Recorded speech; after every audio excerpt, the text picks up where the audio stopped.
Hello বন্ধুরা, আমার সালাম নেই। আসসালামু আলাইকুম।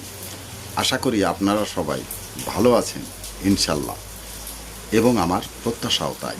সেই সাথে আমার প্রীতি ও শুভেচ্ছা নেই।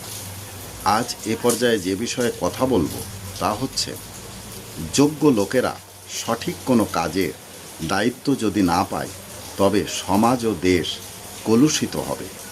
আবার অযোগ্য লোককেও কোনো গুরুত্বপূর্ণ দায়িত্ব অর্পণ করাটাও বড় ভুল হবে বলে মনে করা যেতে পারে। মনে রাখবেন, অযোগ্য লোককে দায়িত্ব অর্পণ চরম দায়িত্বহীনতা। এ পর্যায়ে এখানেই রাখছি। ততক্ষণ পর্যন্ত সবাই ভালো থাকুন, সুস্থ থাকুন এবং নিরাপদে থাকুন। শুভকামনা নিরন্তর সবার জন্য সবসময়। ধন্যবাদ ফেসবুক মেটা, ধন্যবাদ সকল বন্ধুসহ সবাইকে। আবার দেখা হবে অন্য কোনো ভিডিওতে। আল্লাহ হাফেজ।